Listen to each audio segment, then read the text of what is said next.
He left me in the hallway without even walking me in, just dropped my bag by the front desk, muttered something to the receptionist, and turned back toward the parking lot without looking over his shoulder. The woman behind the counter barely glanced up. "Name?" she asked. "Martha West," I said, though my voice came out thinner than I'd meant. She scribbled something, pointed to a nurse, and that was it. No welcome, no tour, no questions. Just like that, I was someone to be shelved. I hadn't cried in front of Graham since the day his father died. I didn't cry now either, not even when I saw the room. A narrow cell with peeling paint and a rust-stained sink. The window overlooked the back of a dumpster. One twin-sized bed, one worn chair, a dresser missing a handle. I'd taught literature to teenagers for 42 years. I'd traveled to Dublin for my retirement. And now I was supposed to live here. In this. The nurse, a broad woman with tired eyes, pointed at the plastic bracelet on my wrist. "That's your ID," she said. "Don't take it off." I nodded, sat down on the bed that creaked under my weight, and waited. For what, I didn't know. Maybe to feel real again. Dinner was served at 5 sharp. A tray was pushed into my hands, mashed potatoes the texture of glue, gray peas, and something that looked like chicken, but tasted of metal. No one at my table spoke. One woman just stared at her tray. Another drooled quietly onto her blouse. I felt a scream somewhere deep inside me, trying to claw its way up, but I pressed it down. I chewed, swallowed, smiled faintly when the aide passed by. Afterward, I asked if I could call my son. The receptionist handed me a phone like she was offering me a paper towel. "Graham," I said when he answered. "I'm settled in." "That's good," he said quickly. "It's temporary, remember? Just until you adjust. It's better than you living alone, Mom." I wanted to say something, to ask why the place smelled of bleach and old wounds, why the floors were sticky, why my chest already felt like it was closing. But I heard someone in the background, probably his wife, and his voice lowered. "Don't make a fuss, okay? We're doing what's best. Don't waste money on upgrades. It's fine." He hung up before I could answer. That night, I lay on the plastic-covered mattress in a too-thin gown and stared at the crack in the ceiling. I remembered our kitchen back in Springfield. The way Graham used to sit at the table with milk mustached across his upper lip, reading Calvin and Hobbes while I packed his lunch. I wondered what happened to that boy, and what exactly I'd become in his eyes. A burden, an expense, a body to store. I woke around midnight to a loud groan down the hallway, then a thud. Someone called out faintly. Feet shuffled past my door. No one stopped. No alarm. No voice calling back. Just silence. And then more silence. I sat up, heart pounding, straining to hear. The next morning, there was a new woman at breakfast. Quiet, frail, still. The staff didn't mention the absence. I didn't ask. By the third day, I knew the routine. Wake, pills, breakfast, sit, lunch, pills, sit, dinner, sleep. The nurses were overworked. The aides were indifferent. And the director? A slick man in his 50s who shook hands like he wanted to be somewhere else. On day 5, I found a notebook in the activities room, left behind by someone long gone. I opened to a blank page, took out the pen I always kept in my purse, and began to write. Not poems, not journal entries, notes, observations, dates, names, smells, sounds, times. If this was where they meant to keep me quiet, they'd made a mistake. I wasn't done speaking yet. The first thing they take from you isn't your freedom, it's your pace. You no longer decide when you wake, when you eat, when you go outside, if you go outside at all. The hallway lights flick on at 6 a.m. Sharp, and a nurse you don't know calls you sweetheart while rattling your pills into a plastic cup. No good morning, no explanation. Just take this. So you do. The dining room is gray in the morning. The windows let in light, but nothing feels warm. I sat at table 3, where the seats weren't assigned, but never changed. Dolores sat across from me, a woman in her 80s who wore the same wool cardigan every day and only spoke to mutter, "Too cold." Next to her, Mr. Klein, silent, except when asked if he wanted toast. And beside me, Hazel, who shuffled with a walker and smelled like lilacs and mildew. The food didn't taste like anything. Scrambled eggs the color of dishwater. Toast like cardboard. Coffee poured from the same pot used for days, bitter and burnt. I used to brew French roast every morning, grind the beans myself. Now I sipped this sludge and smiled when the aides passed by. Perform. That's what we did here. Smile. Sit still. Take your pills. One morning, I asked the nurse, Susan, I think, though they never introduced themselves, if I could get some fresh air. "There's a courtyard," she said, barely looking up. "It's locked unless someone's free to take you." "When will that be?" She shrugged. "Depends." I didn't ask again. Instead, I walked the halls, back and forth, past room 101, where the TV was always blaring, past 106, where a man cried out in his sleep, past 110, where the door was always closed and the aides lowered their voices. The whole place smelled like old furniture and disinfectant. There were stains on the carpet, the wallpaper peeled at the corners. Once I saw a cockroach in the vending area. I mentioned it to the receptionist. She rolled her eyes. By the second week, I had filled 5 pages in the notebook. Names of the nurses, times they distributed meds, days when patients cried out and were ignored. I wrote it all. My handwriting was smaller now, arthritis in my fingers, but precise. Hazel noticed me writing one afternoon. "What's that?" she asked. "Just notes," I said. She nodded, then leaned closer. "You're smart to keep track." That same day, a woman named June was wheeled into our dining room. She had sharp cheekbones and thinning white hair. Her hands trembled, and she didn't speak. The aides whispered that she'd come from another facility that shut down. I watched how they handled her. Rough, rushed, like luggage. I started writing her name, too. That night, someone knocked on my door. "You need to keep your door closed," said a young aide with a ponytail. "Management policy." "Why?" "It's just safer." "For who?" I asked. Her eyes narrowed. "Just follow the rules, ma'am." I nodded and shut the door. Then I wrote that down, too. In the weeks that followed, the small things added up. A man with bruises on his arm that weren't there the day before. A woman given someone else's meds. Shouting behind the staff break room. Residents left in the hallway unattended for hours.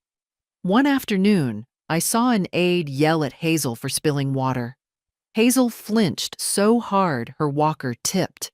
I helped her up. The aide just walked away. That night, Hazel knocked on my door and handed me a folded paper. "What's this?" "List of who's been hurt," she whispered. "Startin' with Ruthie last spring." Inside were 5 names, dates, incidents. Some I remembered hearing about, others I hadn't. I looked up at Hazel. "You kept track too?"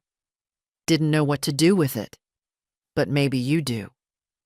I opened my notebook, gently inserted her list between the pages, and nodded. Something inside me had started to rise. Not rage, resolve. The first open confrontation came on a Tuesday morning after breakfast, when a nurse dropped my pills into my hand without a word. I'd noticed the dosage looked different. Fewer tablets. One of them a color I'd never seen before. "What is this?" I asked. "It's your regular meds," she said curtly, already turning to the next person. "No," I replied, holding the unfamiliar pill between my fingers. "I take lisinopril, metformin, and a baby aspirin. This," I pointed, "isn't mine." She sighed, loud enough for the whole table to hear. "They come pre-packed by the pharmacy. Just take it." "I won't," I said quietly. She glared. "Then you can wait until the supervisor checks it. Might take a few hours." "That's fine." I didn't swallow it. I sat there with the small plastic cup in my lap until she finally walked away. After she left, Dolores whispered, "Last week they gave me blood pressure meds twice. My head spun for a day." Hazel leaned closer. "They change the nurse every month. No one knows who takes what. It's roulette." I added a new page in my notebook. Medication errors, cross-checks absent, residents receiving incorrect doses. That evening, I approached the front desk and asked to speak with the director. "He's in meetings," the receptionist said. "Every day?" "He's very busy." So I wrote that down too. The more I recorded, the more others began to notice. Quiet nods in the hallway. Someone slipping me a note folded inside a napkin. People who hadn't spoken in weeks started murmuring little things. Wrong meds, bruises, being yelled at, ignored. It wasn't just the building that was cracked. It was the system holding us all hostage. 3 weeks in, I started keeping 2 notebooks, one with fake poetry and scribbles I'd show if anyone asked. The real one stayed under my mattress, wrapped in an old tea towel I'd kept from home. I called it my ledger of indignities. Page by page, I documented it all. Broken walkers never repaired, residents bathed once a week, if that, bed sores ignored, meals served cold, families lied to. I still remembered the day Graham dropped me off, how he said it was just for a few weeks. I hadn't heard from him since. I left a message once just to see. "Graham, it's Mom. I'm here. Just wondering how you are." No callback. Maybe he thought out of sight meant out of mind. Maybe he thought I'd fade quietly, like wallpaper in a house no one lived in anymore. But I didn't fade. I paid attention. I stayed sharp. And one night, everything changed. June, the quiet woman in the wheelchair, began gasping after dinner. Her breathing turned rapid, chest rattling like a broken metronome. We shouted for help. No one came. For 6 minutes, no one came. When they finally did, an aide scolded her for faking again. I stood up from my chair and snapped, "She's not faking. She's in distress. Call a nurse." The aide's eyes narrowed. "You need to calm down, Mrs. West." "I will not calm down. You call someone now, or I'll call 911 myself." That got them moving. A nurse came, checked vitals, and finally wheeled June away. She was back the next day, but quieter, frailer. I wrote the whole event down in full detail. Time, staff names, response delay. Then I copied it onto another sheet and folded it carefully. I was done waiting. It was time to find someone who could listen. Someone outside. But I didn't know who. Not yet. The first person who helped me without knowing it was a volunteer named Clara. She came in twice a week to read to the residents, mostly the ones who couldn't hold books anymore. Clara was in her 20s, always cheerful, with chipped blue nail polish and a canvas tote bag full of paperbacks. One afternoon, I asked her if she had any poetry. "I might," she said, digging into her bag. "What you like? Frost? Dickinson?" "Bishop," I replied, "if you have it." She smiled. "Good taste." We sat in the activity room where the TV blared reruns no one watched. Clara read aloud while I pretended to listen. In reality, I was watching the hallway. One of the nurses wheeled a man into the wrong room and left him there. Another aide dumped a tray of food onto a table and walked off without helping a woman sit up. Clara paused. "You okay?" "I'm fine," I said. "Just thinking." When she finished reading, she helped gather the books and offered to walk me back to my room. On the way, I asked her, "Are volunteers allowed to use their phones here?" She looked surprised. "Yeah, why?" "No reason," I said. "Just wondering." That night, I asked Hazel if she had any family who visited. She shook her head. "Used to? Not anymore." "Anyone who might believe you if you told them what's going on here?" Hazel looked up slowly. "Maybe my niece, Janine, but she's busy, has a big job in Atlanta." "I have a granddaughter," I said. "Lily, college student, art major. Haven't heard from her in months." "You think she'd help?"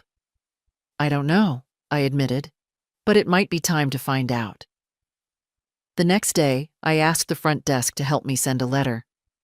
"We don't offer postal services," the receptionist said flatly. "I'll address it and stamp it myself." She sighed, handed me a form. "Fill this out. We send mail once a week."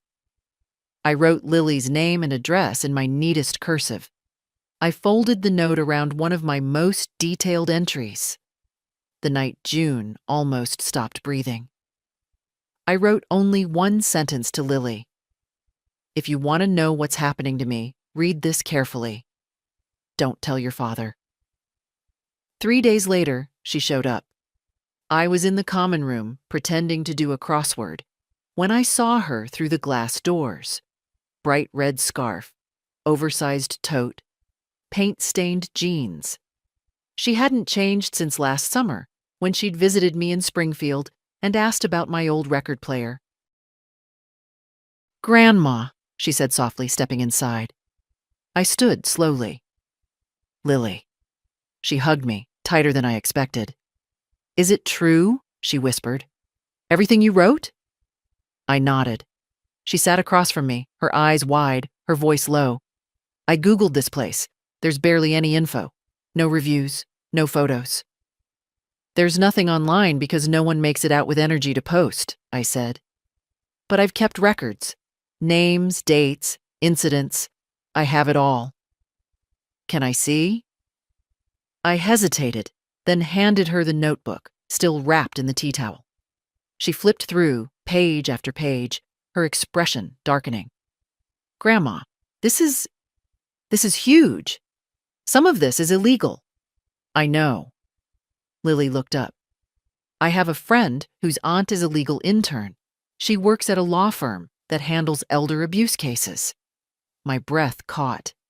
"I'll ask her what to do next," she said. "We won't be quiet about this."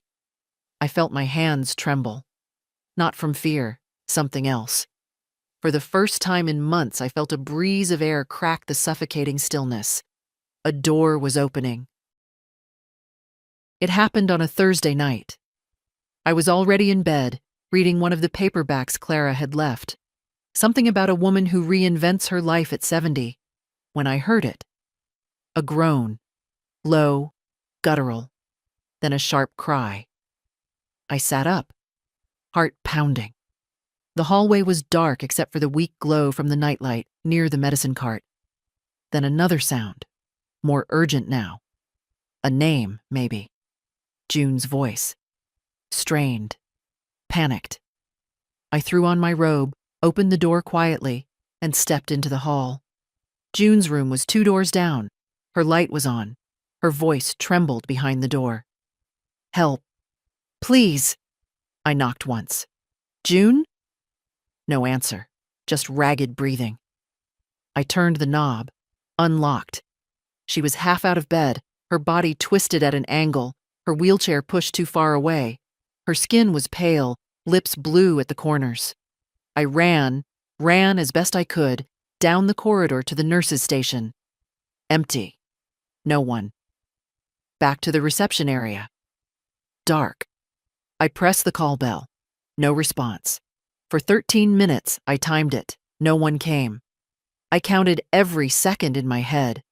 When I finally saw an aide coming down the hallway, I flagged her down. "Room 114, I said. "It's June. She's in trouble." She sighed. She always exaggerates. I stepped in front of her. "Get someone now."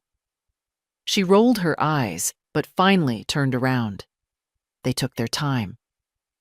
When the nurse arrived, different one tonight, a man with a tired face and cracked glasses, he muttered something about low blood sugar and gave her juice. June lay there, barely responding. They didn't call a doctor, didn't call 911. I stayed with her after they left, holding her hand, watching her chest rise in shallow waves. She didn't speak. Next morning, her bed was empty. Her name erased from the whiteboard on her door. No explanation. I asked the front desk, "Where's June?" "She was transferred," they said. "Where?" "Privacy policy. Can't disclose." Hazel sat next to me in the dining room, eyes narrowed. "Transferred? That's what they said when they took Ruthie out in a stretcher." I wrote it all down. Every detail. That evening, Lily called from her campus apartment. "We're in," she said. "My friend's aunt wants to meet you. She works at Brenner, Colfax, and Maynard. They've handled 3 elder abuse suits. Big ones." I nodded, phone pressed to my cheek. "She's coming next weekend. I told her everything. She wants to see the notes. And maybe talk to other residents." I looked at the hallway, where the aides laughed too loud near the medicine room. "It has to be quiet," I said. "No one can know? Not yet." "Understood. We'll be careful." I hung up and placed the phone back in my drawer. Then I pulled out the notebook and opened to a fresh page. June. Room 114. Respiratory distress. No emergency response. Removed within 12 hours. Status.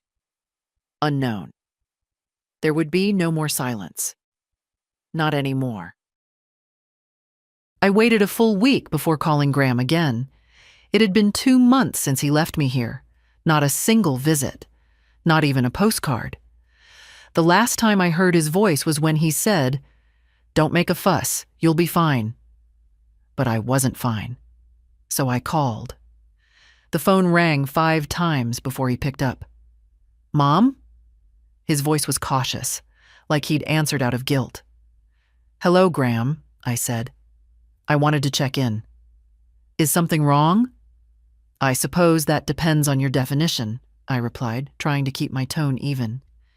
"Tell me, when you placed me here, did you know what this place was like?" A pause. Then, "It's a care facility. The agency said it was reputable." "Did you read any reviews? Did you visit first?" He exhaled sharply. "Mom, I had a lot going on. We just moved. Sophie's in therapy. I trusted the referral. You trusted it more than me." Another pause. "Look, it's not permanent. We'll revisit the arrangement when things settle down." "What does that mean?" "It means," he said, voice tightening, "you're safe, you're housed, and we're doing our best." I felt the words burning on my tongue, but I swallowed them. "Do you want to know what happened last night?" I asked instead.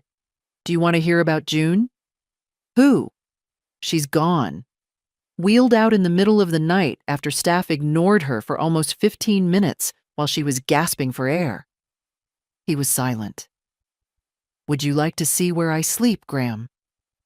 Would you like to smell the hallway where someone vomited 3 days ago and no one's cleaned it yet?" "Mom," he started. "Or maybe you'd prefer to know about the bruises, the medication errors, the verbal abuse. That's a serious accusation." "It's not an accusation. It's a record. I've been documenting everything, names, dates, incidents, and I'm not the only one. Now his voice turned defensive. You're overreacting. You've always had a dramatic streak. I nearly laughed. Yes, Graham, I'm the dramatic one. Not the son who left his mother in a for-profit warehouse for the elderly and called it compassion. You don't understand the pressures we're under. And you don't understand what it feels like to be discarded. He didn't respond. I didn't call to argue, I said finally. I called because you're still my son. And I wanted to give you the chance to ask me if I'm okay. Long silence. Then, are you okay? No, I said, but I will be. I hung up before he could reply. That night, I added a new entry. Graham West. Call log, no accountability, denial, disinterest, distance. Hazel knocked a few minutes later. You okay? I'm tired, I said. She looked down at the notebook in my lap. Still writing? Every day. Hazel sat beside me. You think they'll listen? I looked her in the eye. If they don't listen to us, they'll listen to a judge. The notebook had become more than a record. It was a weapon. I kept it wrapped in that old tea towel, hidden under the cushion of my reading chair. Not because I feared losing it. I feared them finding it. In here, documentation was dangerous. Silence was expected. Memory was supposed to fade. They didn't expect a 72-year-old woman to track malpractice like a prosecutor. But I remembered everything. Every shift change, every tray of cold food, every ignored call bell. I logged it all. Hazel sometimes whispered things in my ear at lunch, times, names, offhand comments, and I wrote them down that night when the halls were quiet. There was a moment, midweek, when I almost lost heart. The aide who usually ignored me offered to brush my hair. I said yes, hoping it meant change. But halfway through, she got a call on her cell and left me sitting there with a comb still tangled in the back of my scalp. An hour passed before anyone came back. That night, my scalp still sore, I added to the notebook. A small act of kindness in this place is just unfinished theater. 2 days later, Lily returned. This time, she brought someone with her. They arrived during visitor hours, so no one raised an eyebrow. I saw them through the lobby glass, Lily in a long beige coat, beside a tall woman in her 40s with dark red lipstick and sharp posture. Grandma? Lily smiled as she walked over. This is Callie Moran. Callie extended her hand. Firm grip, steady eyes. I'm with Brenner, Colfax and Maynard, she said. Lily showed me your notes. With your permission, I'd like to talk to you. Off the record for now. We sat in my room, door closed. Hazel stood watch outside, pretending to knit. Callie didn't waste time. I've seen dozens of neglect cases, she said. But the level of documentation you've kept? Martha, this is extraordinary. You've recorded evidence most clients wouldn't even think to notice. I nodded, but said nothing. She opened her folder. We've started a preliminary file. There are already 3 other complaints about this facility in the last 18 months, slipped under the rug. We're contacting those families. She looked up at me. Are you ready to be the lead plaintiff in a class action lawsuit? I blinked. Not from fear, from the sudden realization that someone believed me. I am, I said. I need copies of your notebook, Callie said. We'll get them scanned, and if you're willing, we'll discreetly interview some of the other residents. I'll help, I said. So will Hazel, and maybe Dolores. Perfect. They left with the first 3 notebooks tucked into Lily's tote. That night, I felt something shift in me. For months, I had recorded pain, humiliation, loss.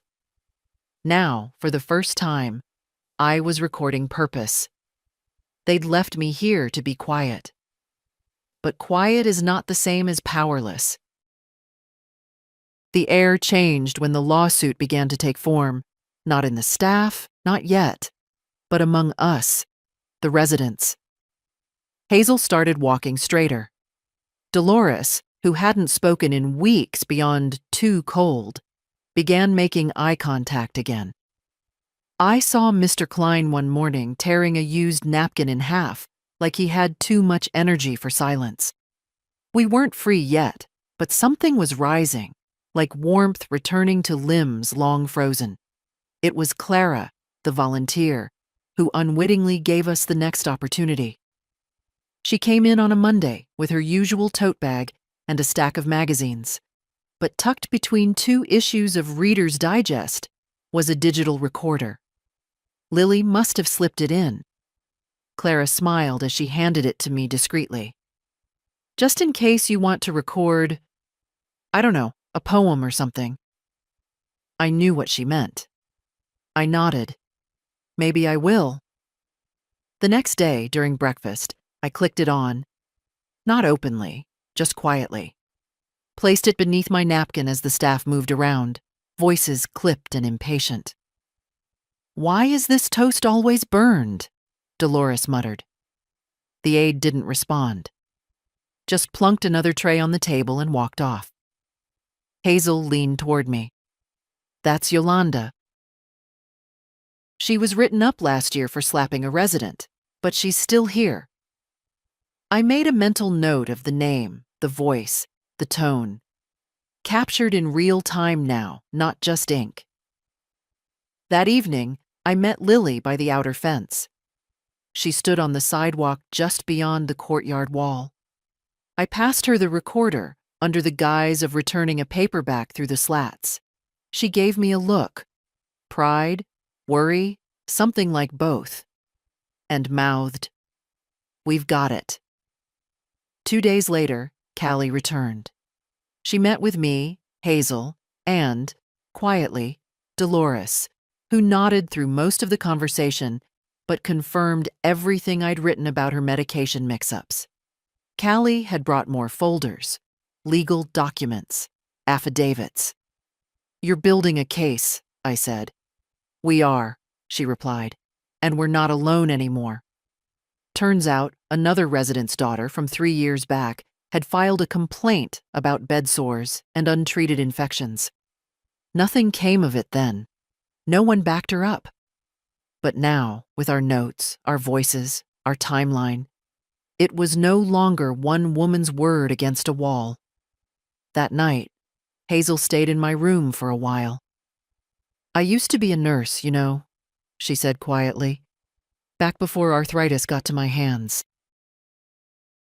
I know how things are supposed to be done. And this place? It's a disgrace." "You ever think we'd end up doing this?" I asked. She gave a half smile. "No, but it's about time someone did." I looked at the folder Callie had left behind. Lead plaintiff, class action, gross negligence. I never expected those words to follow my name, not in this life. But sometimes life hands you back your voice when you least expect it, and when it does, you don't whisper. You speak. Lily came again on a Friday, just after lunch, when the halls were quiet and most of the residents were napping in front of the blaring TV. She was dressed in black jeans and a navy sweater, hair pulled back, no makeup. She looked like she'd aged 5 years in the last month, but her eyes, sharp and steady, were more focused than I'd ever seen them. "I brought you something," she whispered, handing me a large manila envelope. Inside were copies of my notebooks, now printed, organized, and labeled. "Callie says we're filing the suit next week." I held the envelope in both hands. It had weight, substance. It wasn't just paper anymore. It was evidence. My life, translated into something that couldn't be ignored. "There's more," Lily added. "We found internal reports, state inspections that got buried. One cited minor sanitation concerns and inconsistent staffing patterns. but they never followed up. I nodded slowly. How much can we use? All of it, she said. And residents are coming forward, not just here. Other facilities owned by the same parent company. That surprised me. They own more? 7, she said. Across the state, most under different names. But the business filings connect them. Of course. Keep it fragmented, untraceable, not anymore.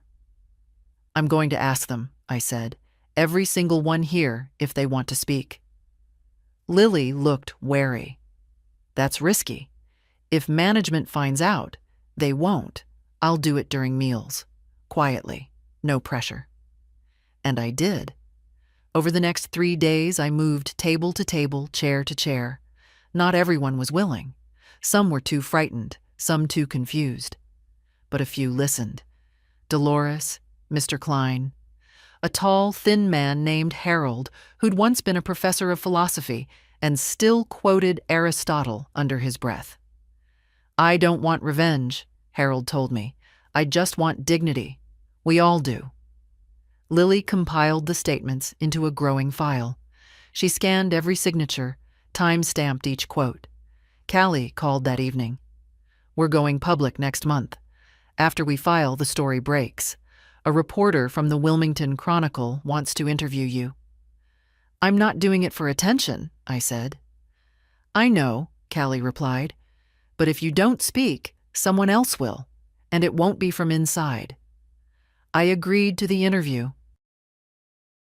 We met in the courtyard, the same place where I'd once been told no one was free to take me outside. Now Lily had arranged it. The staff looked the other way, probably instructed not to interfere. It was already too late for them. The journalist was younger than I expected, a man named Terrence who reminded me of a former student. Polite, quiet, carried a notepad he barely looked at.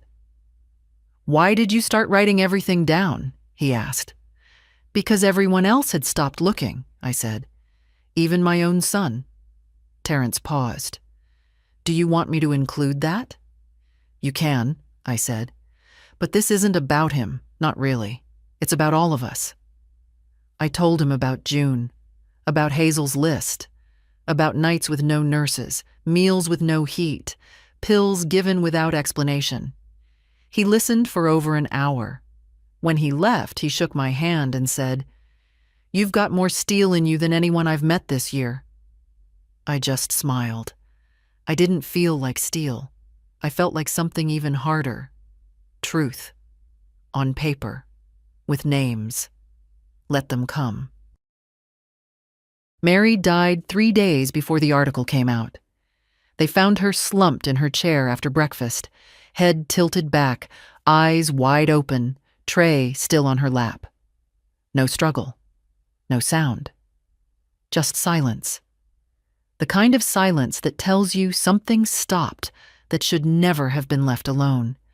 She'd been complaining of chest pain for a week, told the nurse twice, told an aide once.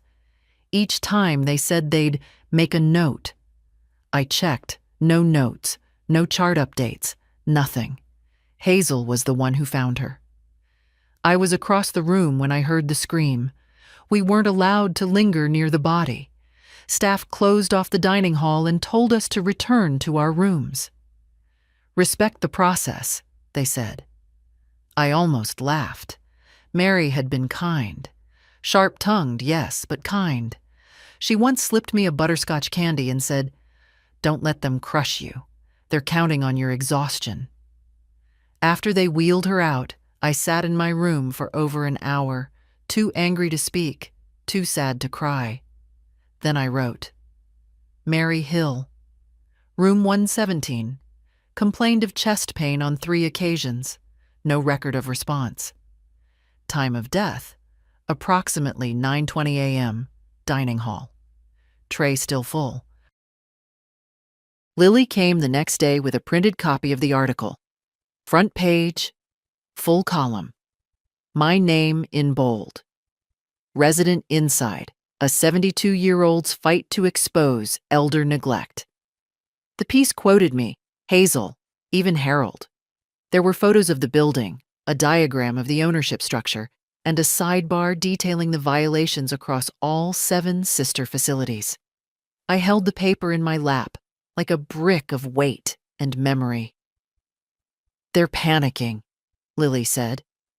The corporate office issued a statement. "They're reviewing policies and taking the matter seriously." "They didn't take Mary seriously," Callie called that evening. "We're getting more plaintiffs," she said.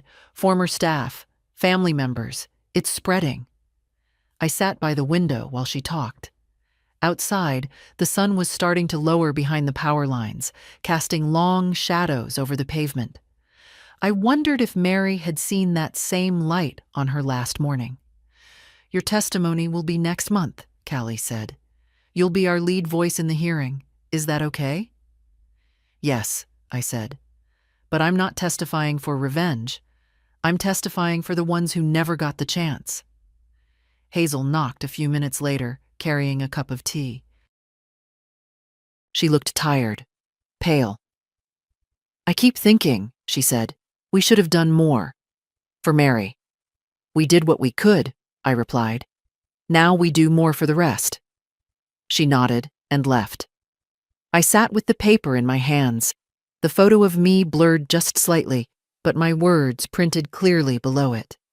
They thought we would fade. They forgot some of us leave ink behind. The day of the hearing began like any other. I woke before dawn, dressed slowly, carefully, in the navy skirt I'd saved for something that once felt like hope.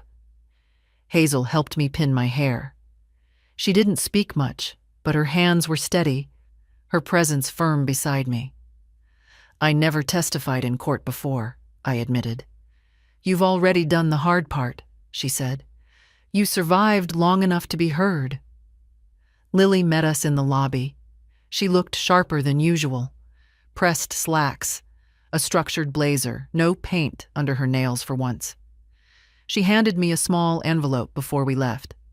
Inside was a photo, me and her on my porch in Springfield, one summer years ago. I was laughing, head tilted back, sun in my hair.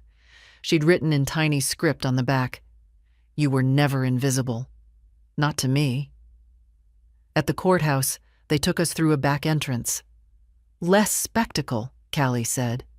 She was already inside, flanked by legal aids and folders thicker than hymnals. Her face brightened when she saw me. "You ready?" she asked. "I've been ready for years."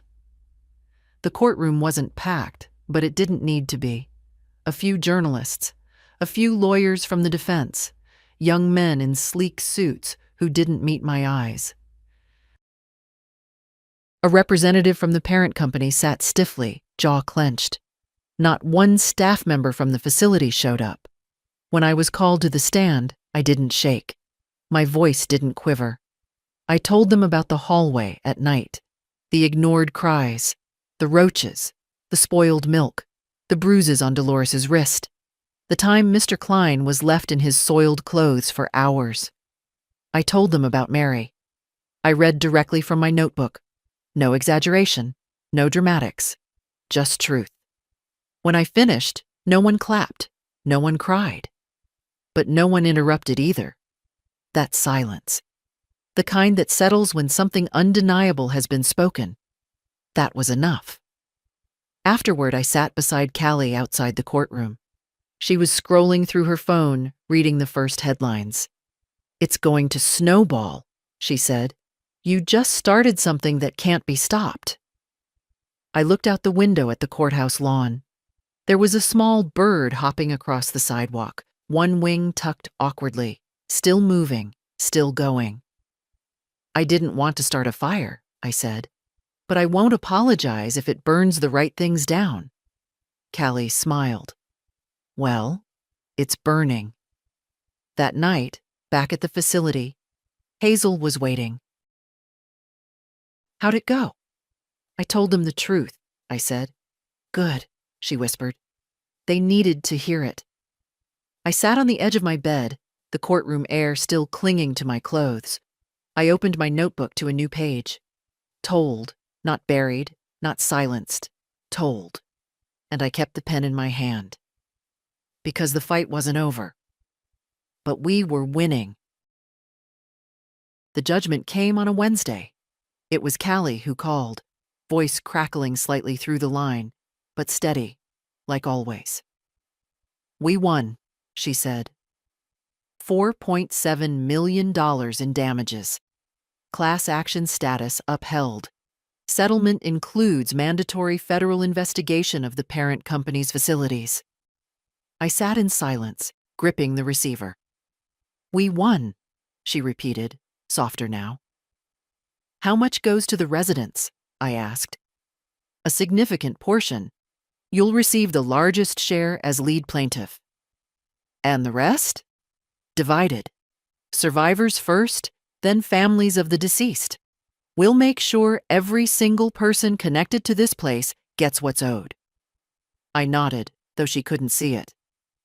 $4.7 million. I remembered how they used to serve peas so mushy they fell apart when you touched them.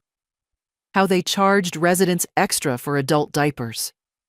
How they cut the nighttime nursing staff to one for a 48-bed wing. All while executives at the top made bonuses and sent out glossy brochures about compassionate care. Now they'd pay. But my first reaction wasn't joy. It was breath. Like something unclenched inside my ribs for the first time in years. I told Hazel first. She sat back in her chair and whispered, "Mary would have liked this." "She'd have liked it more if she were still here," I replied. We didn't speak after that. Just sat together, staring out the window at a gray sky that suddenly looked more like morning than dusk. 2 days later, I met with my accountant. The office smelled like new carpet and expensive coffee, the kind of place my son probably felt comfortable in. Graham hadn't called, not when the article ran, not when the hearing happened, not when the verdict made headlines in 3 cities. I wasn't surprised. I told the accountant what I wanted. He blinked. "You want to buy the facility?" "Yes." "But why? You've exposed it. Shut it down. You've won." I looked him in the eye. "Winning is justice, but buying it, that's restoration." He shook his head. "It's a financial sinkhole. You'd be responsible for repairs, licensing, inspections." "I've read the reports. I've spoken to architects and advocates. It can be done." He adjusted his glasses. "You're serious." "Completely." It took 4 months. 4 months of paperwork, negotiations, structural assessments. The parent company was eager to offload the property. Too much bad press, too many lawsuits pending elsewhere. I bought it under a new name. Hazel helped me pick it. The Rose House. Simple. Quiet. Something that sounded like care without pretense. When we reopened, it wasn't a nursing home. It was a residence. No locked courtyards, no hidden fees, no patients called sweetheart by people who never learned their names. We hired twice the staff, real nurses, real cooks, a part-time therapist. Clara came back to read twice a week, now on payroll. Lily painted a mural in the new gathering room, birds in flight, sky breaking open. The rooms were repainted in soft blues and greens. Each one had a real window, a bookshelf, art that wasn't mass-produced. One wall held photos of those who never made it through. Mary, June, Ruthie. Names below them, no captions, no euphemisms. Hazel moved into the corner suite. Dolores finally got the heated blanket she'd asked for months ago. And me? I didn't move out. I stayed. Not because I had to, but because it mattered that someone who remembered stayed close. People ask me why I didn't just take the money and walk away. I tell them this: because the only thing stronger than memory is witness. And I remember everything. We reopened quietly. No ribbon cutting, No press release, no local dignitaries shaking hands in front of cameras. Just a new sign, freshly painted doors, and a room full of old people who weren't scared anymore. We kept the bones of the place, walls, ceilings, floors, but everything else changed. The buzzers were gone. The intercoms were replaced with soft chimes. No one shouted names down hallways. No one treated bodies like burdens. I hired people who wanted to be there. Real people. Some older themselves, some young and patient. All of them kind. During the first week, I made it a point to walk the halls every evening. Not to inspect, to witness. Dolores waved from her recliner, wrapped in a thick new blanket, her slippers lined with wool. Hazel was teaching a weekly group on how to write memory pieces. Not journals, she'd say. Stories. Because what we lived matters. Harold read aloud from Aristotle again, now to an audience. And Clara, our Clara, taught two aides how to crochet. I didn't speak much during those walks, just smiled, nodded, sat, when asked. I kept a different notebook now, thinner, bound in soft leather. I still wrote every day, not to record failures. To remember victories, small ones, real ones. Mr. Klein laughed today, twice. Hazel asked for second dessert. Strawberry cake. A new resident, Ruth, said she finally felt like a person again. On the 12th day after reopening, I received a letter from Graham, handwritten, postmarked from a city an hour away. Mom, I read about what you did. I don't have an excuse. I just have shame. I'm sorry I left you there. I didn't understand. I was scared of the responsibility. Scared of you aging. You always seem so strong. Now I see I mistook strength for invincibility. If you'll allow it, I'd like to visit. No expectations. I just want to see what you've built. Maybe understand who you are again. Love, Graham. I read it twice. Then I folded it, placed it in my notebook, and wrote beneath it. Still deciding. Because forgiveness isn't always a door you open. Sometimes it's a window you crack, just to see if the air has changed. That evening, Lily came by. She stood in the kitchen, where the smell of real soup filled the space. She looked around and said, "You did this." "No," I replied. "We did. All of us who refused to be forgotten." She leaned against the counter, eyes glistening. "I want to bring my art students here, to paint. Listen, maybe learn something." I nodded. "Let them come. We're not just stories. We're the ending no one expects." Later, in bed, I lay under a handmade quilt Hazel had sewn and listened to the quiet hum of life around me. Peace doesn't always arrive with fanfare. Sometimes it comes as the sound of no one crying behind a door. On the first warm morning of spring, we planted a tree in the courtyard. It was Hazel's idea. Not a plaque, not a bench, a living thing, something that'll keep growing even when we don't. We chose a dogwood, simple, sturdy, white blossoms in April. The maintenance man, Paul, a gentle giant with old tattoos and soft hands, helped dig the hole. Clara brought gloves and lemonade. Lily came with her camera but only took one picture. "Just enough," she said. "The rest I'll remember." Everyone came out to watch. Even Mr. Klein, bundled in his sweater, nodded solemnly as the soil was packed in around the roots. Dolores whispered something over the leaves, an old prayer, maybe. Harold quoted Cicero. Hazel just stood there, hand on her cane, eyes closed. I didn't speak. Not because I didn't have words, but because the silence felt fuller than anything I could say. Afterward, we had cake, real cake, not institutional slabs, and music. Someone played an old Patsy Cline record. A few of us even danced, in small sways and steps, like memories moving through limbs that hadn't forgotten how. Later that afternoon, I sat alone in my office. A converted former supply room now painted pale yellow. It smelled like books and lavender.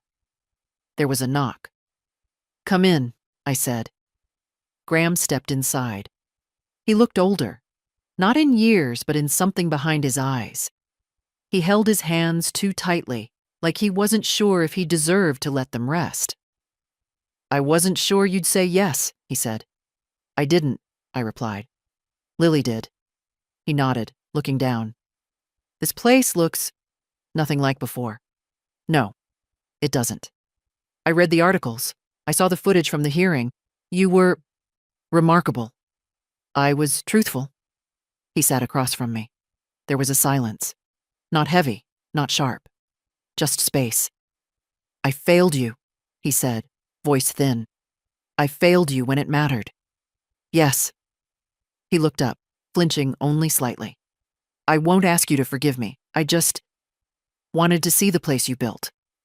I didn't build it for you. I know." He stood, unsure whether to stay or leave. "Graham," I said, before he turned, "what are you afraid of now?"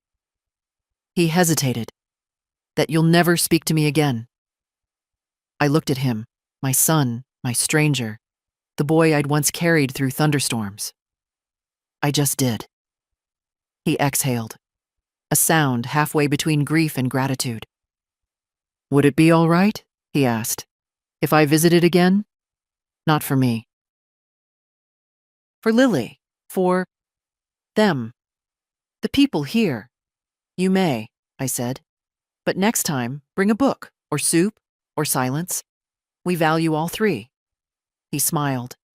It didn't erase the years, but it softened their edges. After he left, I stepped out into the courtyard. The dogwood stood tall in the sun, white blossoms flickering in the wind. Mary would have liked it. So would June. So would I. And I did. The last entry I wrote in my old notebook was not a list of grievances. It was a recipe. Hazel's peach cobbler, scrawled from memory, adapted for 2 people, then 4, then 20. She laughed when she saw it. "Now you're writing the sweet stuff," she said. I kept the notebook on a shelf in my new room, not under the mattress anymore, not hidden. The door didn't need to be locked these days. The danger wasn't inside the walls now. It was outside, where people still thought silence was protection. It isn't. Silence is a rust that eats everything from the inside. But we spoke. And when we spoke, we didn't scream. We documented. We witnessed. We refused to disappear. That's what this place is now. Not a home. A living archive. A house built from memory and resistance. The Rose House has visitors now. Young people, university groups, social workers in training. They sit in folding chairs while Harold lectures about dignity, while Hazel shows them how to chart their stories, while Dolores reads aloud from her newly published essay. And sometimes they ask about me. They want to know how it felt, what I'd say to others in places like the one we used to live in. I tell them this: they will underestimate you. They will tell you you're confused, tired, dramatic. They will try to dismiss what you've lived as decay. But memory is not weakness. It's proof you were there. And no one gets to erase that. I still get letters from other residents around the country, some in facilities like the one we fought, some in their own homes, but just as alone. They ask what to do, where to start. The answer is always the same. Start with 1 page, 1 story, 1 truth written down. That's how we began. That's how anything worth saving begins. And to you, the one who's reading this now, maybe in your car after a visit, maybe late at night when no one sees you crying, maybe because you know someone who's too quiet lately, I want you to hear me clearly. Don't wait. Don't wait until it's too late to ask questions. Don't wait until your mother forgets your name or your neighbor stops answering the phone. Don't assume they're fine just because they don't complain.